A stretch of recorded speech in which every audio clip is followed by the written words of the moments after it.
Bismillahirrahmanirrahim. Qala mu'allifu hadal kitab rahimahullahu ta'ala wa nafa'ana bi ulumihim. Adabul muallimi ari ieu eta martelakeun adab-adaban guru. Al muallimu ari guru dalilun tilmidi eta dalilna murid ilama netepan kana perkara yakunu anu bukti bihi kana itu emak naon kamaluhu sampurna na itu tilmid minal ulumi tina pirang-pirang ilmu wal ma'arifi jeung pirang-pirang kanyaho payastaritu maka disyaratkeun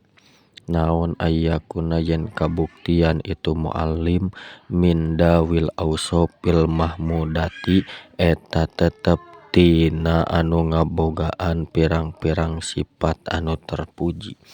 li anna ruha tilmidi karna saestuna ari ruhna murid doifatun eta anu lemah bin nisbatin kalawan dinisbatkeun ila ruhihi kana ruhna itu muallim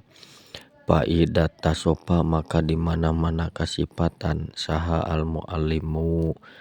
guru bi ausopil kamali kalawan pirang-pirang sifat kasampurnaan kana tah bukti saha atilmidu muridna al muwaffaqo anu nuturkeun kadalika eta nya kitu deui itu ausopil kamali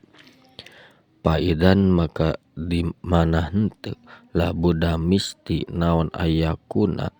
yen kabuktian itu muallim taqiyan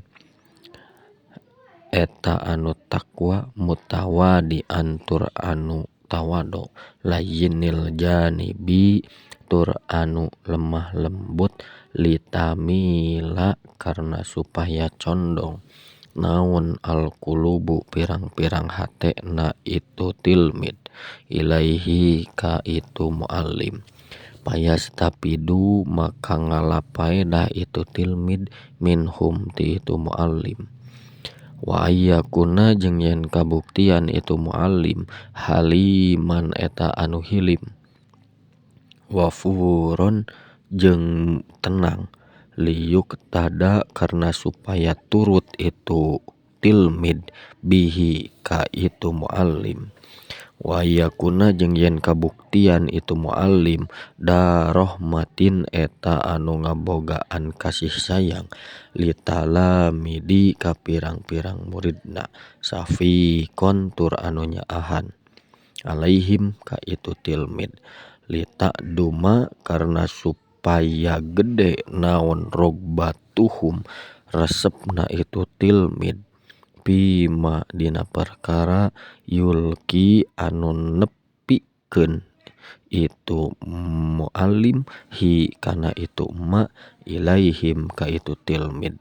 wa iyyan soha jeung lamun nganasehat itu muallim hum ka itu tilmid wa yu'adziba jeung ngajarkeun muallim hum ka itu tilmid payah sunu nepi ka alus naon tak dibuhum adabna itu tilmid wa alla yukallifa jeung ulah ngabebankeun muallim hum ka itu tilmid minal ma'ani tina pirang-pirang materi ma kana perkara taksuru anu teu mampu itu tilmid anhum tina itu emak idrokatuhum naon idrokatuhum pirang-pirang pangartina itu tilmid wallahu a'lam bishawab.